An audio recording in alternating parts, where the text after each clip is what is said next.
Juges, chapitre 9. Abimélec, fils de Jérubbaal, se rendit à Sichem vers les frères de sa mère, et voici comment il leur parla, ainsi qu'à toute la famille de la maison du père de sa mère. Dites, je vous prie, aux oreilles de tous les habitants de Sichem. Vaut-il mieux pour vous que 70 hommes, tous fils de Jérubbaal, dominent sur vous, ou qu'un seul homme domine sur vous? Et souvenez-vous que je suis votre os et votre chair. Les frères de sa mère répétèrent pour lui toutes ces paroles aux oreilles de tous les habitants de Sichem, et leur cœur inclina en faveur d'Abimélec, car ils se disaient, c'est notre frère. Ils lui donnèrent 70 cycles d'argent, qu'ils enlevèrent de la maison de Baal-Bérith.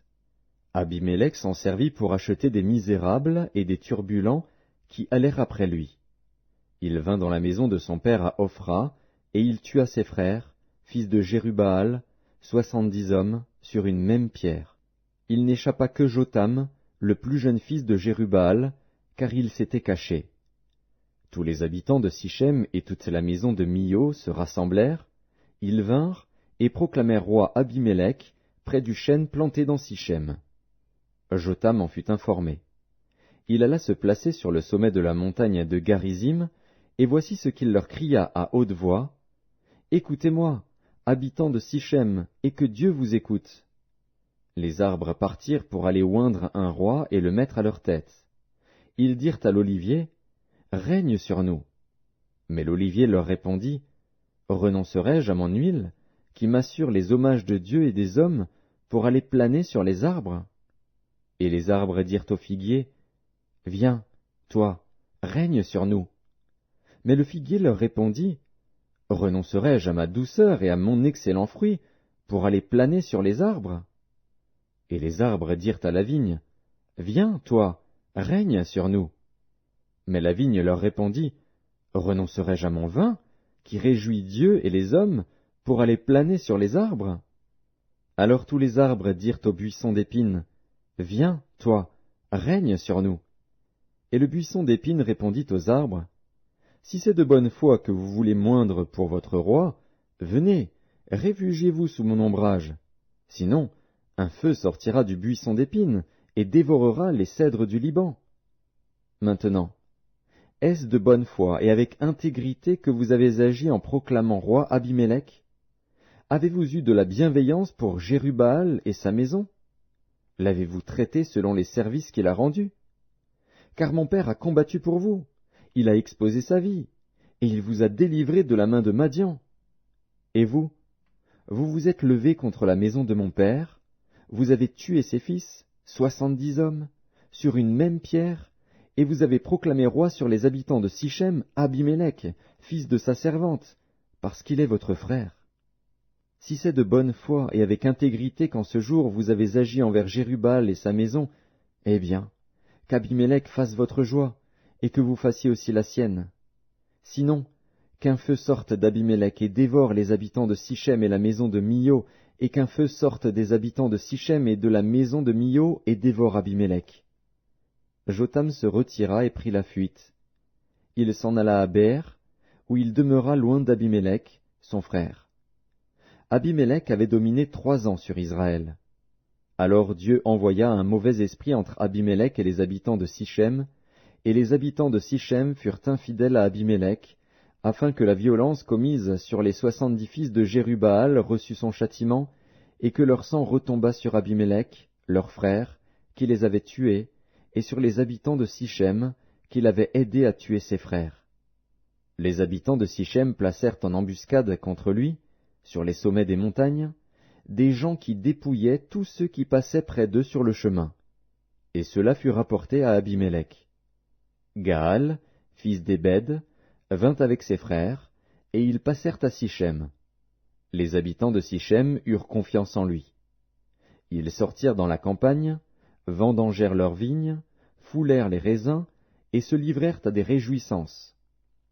Ils entrèrent dans la maison de leur Dieu, ils mangèrent et burent, et ils maudirent Abimélec.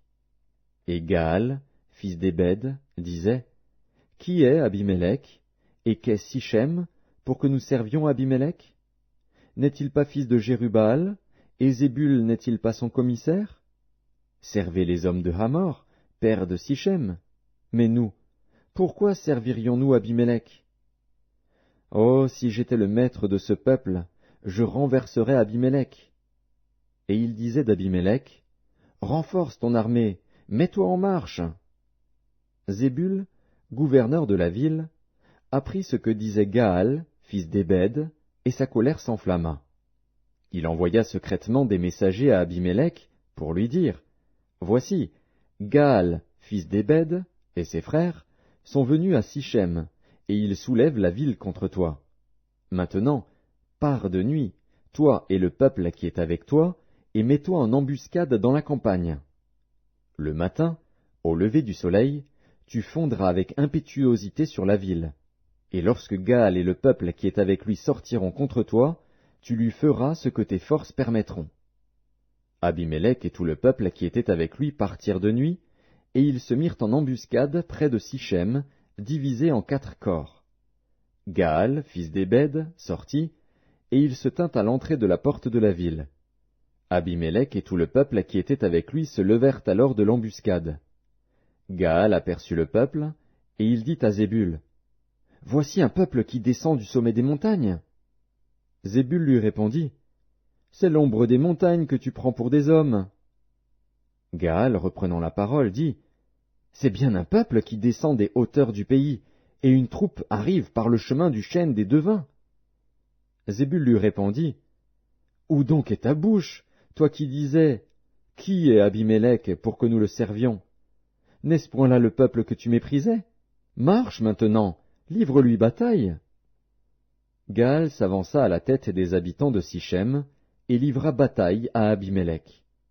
Poursuivi par Abimélec, il prit la fuite devant lui, et beaucoup d'hommes tombèrent morts jusqu'à l'entrée de la porte. Abimélec s'arrêta à Aruma, et Zébul chassa Gaal et ses frères, qui ne purent rester à Sichem. Le lendemain, le peuple sortit dans la campagne. Abimélec, qui en fut informé, prit sa troupe, la partagea en 3 corps, et se mit en embuscade dans la campagne. Ayant vu que le peuple sortait de la ville, il se leva contre eux, et les battit. Abimélec et les corps qui étaient avec lui se portèrent en avant, et se placèrent à l'entrée de la porte de la ville. 2 de ces corps se jetèrent sur tous ceux qui étaient dans la campagne, et les battirent. Abimélec attaqua la ville pendant toute la journée, il s'en empara, et tua le peuple qui s'y trouvait. Puis il rasa la ville, et y sema du sel. À cette nouvelle, tous les habitants de la tour de Sichem se rendirent dans la forteresse de la maison du dieu Bérith. On avertit Abimélec que tous les habitants de la tour de Sichem s'y étaient rassemblés. Alors Abimélec monta sur la montagne de Tsalmon, lui et tout le peuple qui était avec lui. Il prit en main une hache, coupa une branche d'arbre, l'enleva et la mit sur son épaule. Ensuite il dit au peuple qui était avec lui, « Vous avez vu ce que j'ai fait? Hâtez-vous de faire comme moi. » Et ils coupèrent chacun une branche, et suivirent Abimélec.